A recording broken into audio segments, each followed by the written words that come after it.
जय हिंद आप सभी को। 16 तारीख को यूपीएससी का प्रीलिम्स का एग्जाम हुआ और हर साल ऐसे ही प्रीलिम्स का एग्जाम होता है। बट एक कॉमन गलती जो हर साल एस्पिरेंट करते हैं वो बार बार यही गलती कर रहे हैं कि पूरा का पूरा समय जो है वो हमें जीएस फर्स्ट पेपर को देना है। सीसैट के लिए हम अपने आप को समय ही नहीं दे पा रहे हैं। ऐसे एक नहीं, दो नहीं, तीन नहीं, हजारों एस्पिरेंट ऐसे हैं जिनका जीएस फर्स्ट पेपर का जो स्कोर है वो 110, 115, 120, 130, लेकिन सीसैट 40, 45, 50, 55।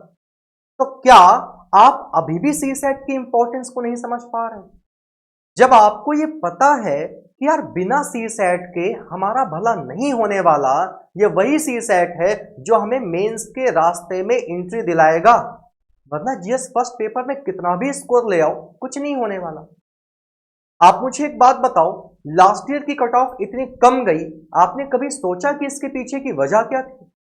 आपने तो ये सोचा होगा कि लास्ट ईयर कट ऑफ कम गई है, पेपर बहुत टफ आया होगा, और पेपर बहुत टफ आया होगा, बच्चे अच्छा परफॉर्म नहीं कर पाए होंगे जिसकी वजह से कट ऑफ कम चली गई। या पेपर टफ आया या इजी आया, ये पॉइंट तो है ही। मेन पॉइंट पता है क्या था?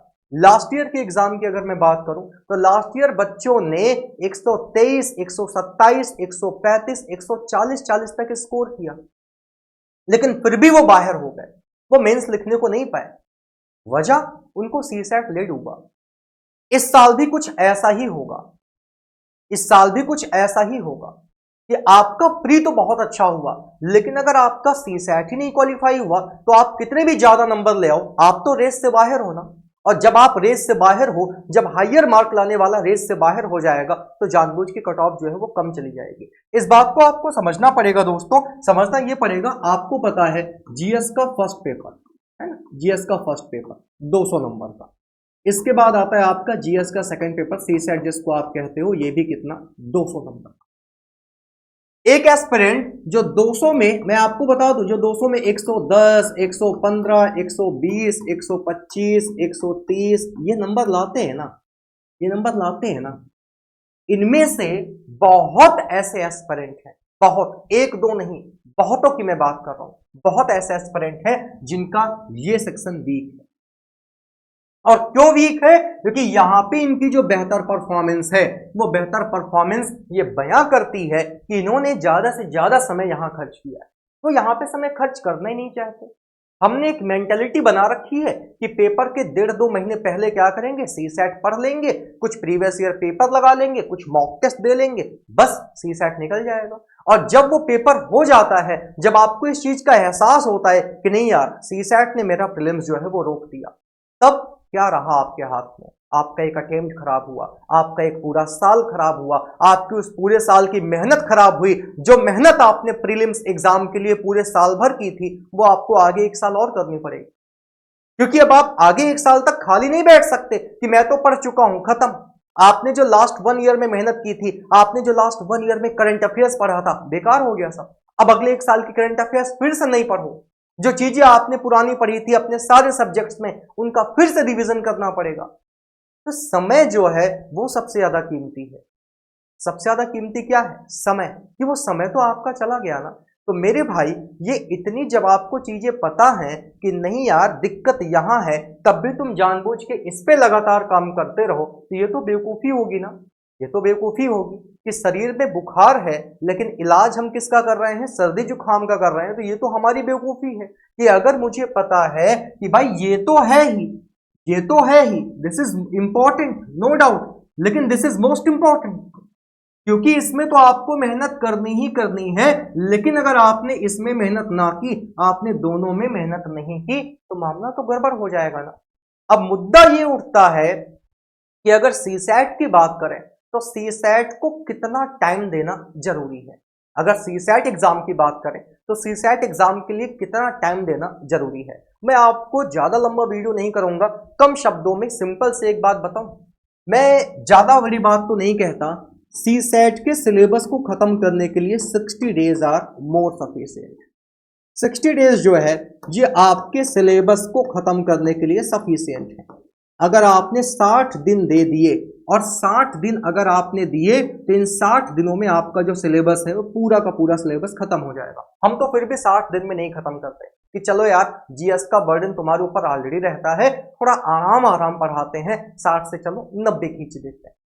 और भी ज्यादा, मैंने तो पहला सीसैट का बैच पढ़ाया, बहुत आराम से पढ़ाया, बहुत आराम से, 90 दिन से भी ज्यादा उसकी क्लासेस मैंने डिलीवर कर दी। तो ऐसा नहीं कि मैं क्लासेस डिलीवर कर रहा हूं तो कंटेंट ज्यादा दे रहा हूं, कंटेंट ज्यादा नहीं दिया, पढ़ाया उतनी ही चीजें, बट पेशेंस के साथ पढ़ाई, भागने की जरूरत नहीं थी। बट अगर ऑन एन एवरेज एक आइडल टाइम की बात करोगे तो 60 डेज आपके सीसैट के सिलेबस को खत्म करने के लिए पर्याप्त है। लेकिन अगर आप ये सोचो कि केवल सिलेबस को खत्म कर लेने से हमारा सीसैट क्रैक हो जाएगा तो ये आपकी भूल है। केवल सिलेबस को खत्म कर लेने से सीसैट नहीं क्रैक हो जाएगा। जब ये आपका सिलेबस आप खत्म कर लेते हो ना, मैं हमेशा कहता हूं ज्यादा नहीं, पर डे अपना केवल 1 घंटा दे दो यार। कौन कहता है तुमसे कि तुम पूरा पूरा 3-3 4-4 घंटे जो है वो अपने सीसैट पे खर्च करो? केवल 1 घंटा दो। एक बार सिलेबस को सही तरीके से खत्म करो। सिलेबस को सही तरीके से खत्म करने के बाद डेली 1 घंटे का टाइम निकालो और इस 1 घंटे में ज्यादा नहीं, कैसे करो, 15 क्वेश्चन कॉम्प्रिहेंशन के ले लो, 15 क्वेश्चन रीजनिंग के ले लो, 15 क्वेश्चन आप मैथ के ले लो, 15 क्वेश्चन आप मैथ के ले लो, 15-15 क्वेश्चन ले लो तीनों के। कहां मिलेंगे? मार्केट में इतनी सारी बुक्स अवेलेबल है, टीचर्स ई बुक प्रोवाइड करा रहे हैं, पीडीएफ प्रोवाइड करा रहे हैं, क्या नहीं है तुम्हारे पास? ले लो 15-15 क्वेश्चन और मिक्स्ड में ये क्वेश्चन लो, इनकी डेली प्रैक्टिस कर लो, लगाओ खुद से, जो ना लगे उनका सोल्यूशन देख के समझो कि कहां गलती कर रहे हो। ये काम अगर तुम लगातार करते रहोगे तो इसका बेनिफिट क्या होगा कि अगर तुमने 1 साल तैयारी की तो तुम पूरे साल भर इस सीसैट के टच में बने रहे, तुम पूरे साल इस सीसैट के टच में बने रहे, जो चीजें तुमने यहां कवर की थी वो चीजें आपके माइंड में इस 1 घंटे का जो टाइम है ना वो आपके माइंड में साइकिल चलाता रहेगा, आप भूलने नहीं पाओगे। एस्पिरेंट क्या कर रहे हैं, एक बार सिलेबस कर लिया, हो गया, बोले खत्म, अब कुछ नहीं करना। नहीं भाई, आप गैप कर दोगे तो चीजें भूल नहीं जाओगे। हाँ, आप हिस्ट्री पढ़ते हो, 4 महीने तक हिस्ट्री को रिवाइज ना करो, भूल जाओगे कि पानीपत की लड़ाई कब हुई थी, किसके किसके बीच हो गई थी, कौन जिंदा रहा, कौन मर गया। सारी चीजें तो याद नहीं रह पाएंगी, कुछ बहुत ही याद रह पाएगा। तो इसलिए मेरे प्यारे भैया, आपको सिलेबस खत्म करने के बाद भी ज्यादा नहीं, मैं कहता हूं पर डे केवल 1 घंटे का टाइम भी अगर आप अपने शेड्यूल में फिक्स कर लोगे सीसैट के लिए, कभी भी आप सीसैट में फेल नहीं होंगे। फिर जब आपको लगता है कि अब एग्जाम आने वाला है तो एग्जाम के 2 मंथ पहले, एग्जाम के 2 मंथ पहले, अब आपने पूरे साल तो जीएस को टाइम दिया ना, पूरे साल तो जीएस को टाइम दिए हो ना, तो एग्जाम के 2 महीने पहले फिर से एक्टिव हो जाओ, फिर से एक्टिव हो जाओ। और यहां पे क्या करो, यहां पे अपनी प्रैक्टिस का टाइम बढ़ाओ, क्योंकि जो आपका अभ्यास है वो अभ्यास ही आपको सीसैट में नैया पार करवा पाएगा। अब की बार का सीसैट का पेपर आसान था, नो डाउट, इतना आसान था कि आप इजिली, बहुत इजिली पास हो सकते थे, वो चाहे रीजनिंग के क्वेश्चन हो चाहे मैथ के क्वेश्चन हो। मैं आसान इसलिए कह रहा हूं ना क्योंकि जितना हमें चाहिए वो मतलब आसानी से आराम से मिल रहा था पेपर से। हमें कौन सा टॉप करना है, हमें 200 में 200 नंबर लाने क्या, नहीं ना यार, हमें तो पास करना है। और पास होने भर के क्वेश्चंस आराम से थे। फिर भी कुछ का कहना है मेरा टाइम मैनेजमेंट नहीं हो पाया, मेरा समय छूट गया, समय कम पड़ गया, मैंने प्रैक्टिस नहीं की थी। मतलब आपको अपनी कमियां पता भी हैं और फिर भी आप उन कमियों पे काम नहीं करना चाह रहे हो, तो फिर ये तो कतई बेवकूफी होगी। कैसे आईएएस ऑफिसर बनोगे आप आगे चल के? तो ये जो आपका एक सिस्टमैटिक वे है कि भाई साहब स्टार्टिंग में सिलेबस खत्म करिए, फिर उसके बाद 1 घंटे एटलीस्ट टाइम निकाल के थोड़ा थोड़ा प्रैक्टिस करते रहिए, ज्यादा नहीं करना है। एग्जाम के 2 महीने पहले फिर से एक्टिवेट हो जाओ और क्या करो, जम के प्रैक्टिस करो। यहां करो तुम जम के प्रैक्टिस, क्योंकि यहां की जो प्रैक्टिस होगी वो ड्यूरिंग एग्जाम तुम्हारे लिए काम देगी। अब की बार सीसैट जो हमारा पहला बैच खत्म हुआ, ये बड़ी खुशी की बात है। मैंने तो इसका एक वीडियो भी बनाया था कि भाई साहब क्लास से 99% क्वेश्चन फंसे हैं। देखो मैथमेटिक्स और रीजनिंग में न्यूमेरिकल वैल्यूज तो मैच नहीं हो सकती ना, लेकिन अगर आपने जो लैंग्वेज करवा रखी है क्लास में, सेम वो लैंग्वेज रिपीट हो जाए तो ये टीचर के लिए बड़ी खुशी की बात है। आपका जो सीसैट का ये सेक्शन है, आप अगर मेरे साथ कवर करना चाहते हो तो स्वागत है आपका। करना क्या है, आपको सिंपल सा प्ले स्टोर पे जाना है, प्ले स्टोर पे आपको सर्च कर लेना है स्टडी लवर वीर, स्टडी लवर वीर। जब आप स्टडी लवर वीर सर्च कर लोगे एप्लीकेशन पे, तो स्टडी लवर वीर सर्च करने के बाद चले जाना यहाँ पे न्यू कोर्सेज में, और जैसे ही आप यहाँ पे न्यू कोर्सेज में जाओगे, जैसे ही आप यहाँ पे न्यू कोर्सेज में जाओगे, आपको यूपीएससी का कंप्लीट बैच मिल जाएगा। नहीं कंप्लीट बैच लेना चाहते हो, आपको लगता है सर तैयारी है, सी सैट वीक है, आप केवल सी सैट का बैच ले लो, केवल सी सैट का बैच ले लो, कोई दिक्कत नहीं है। ये सी सैट का बैच केवल 4,000 का है यार, इतने कम में पैन इंडिया कोई नहीं प्रोवाइड करा रहा है, केवल 4,000 का, सारे सब्जेक्ट, सारे सब्जेक्ट।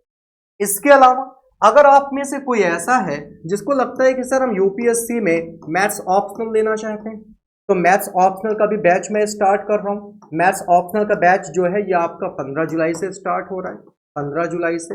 इस बैच में आपको क्या मिलने वाला है, इस बैच में आपको मैं पूरी ऑप्शनल मैथ जो है सिस्टमैटिक वे में पूरे सिलेबस को कवर कराने वाला हूँ। पढ़ने का एक जज्बा होना चाहिए, जुनून होना चाहिए जो आप लोगों के अंदर है, बट उसका एक सिस्टमैटिक वे भी होना चाहिए। उस सिस्टमैटिक वे की कमी की वजह से आपका हर बार, आप में से लाखों ऐसे एस्पिरेंट हैं जिनका सपना रह जाता है कि वो आगे नहीं बढ़ पाते, सपना टूट जाता है यार। प्री में बहुत अच्छा स्कोर किया, सी सैट ही अच्छा नहीं हुआ, तो ये गलती ना करो। बस इतना ही कहना चाहता हूं कि ज्यादा कुछ खास रणनीति यहाँ पे नहीं बनानी है सी सैट में कि बहुत लंबी चौड़ी स्ट्रैटेजी है, बहुत लंबी चौड़ी रणनीति है। छोटा सा काम है, बस उसको कर लेना है, रिजल्ट आपके फेवर में होगा। आज की इस सेशन में अपनी बात को मैं यहीं पे समाप्त करता हूं। समय आपका भी कीमती है, समय मेरा भी कीमती है, और समय सबसे बड़ा बलवान है। तो thank you so much everyone, रखिए अपना ख्याल, मिलते हैं ऐसे ही एक इंफॉर्मेटिव वीडियो के साथ अगले सेशन में। Thank you so much.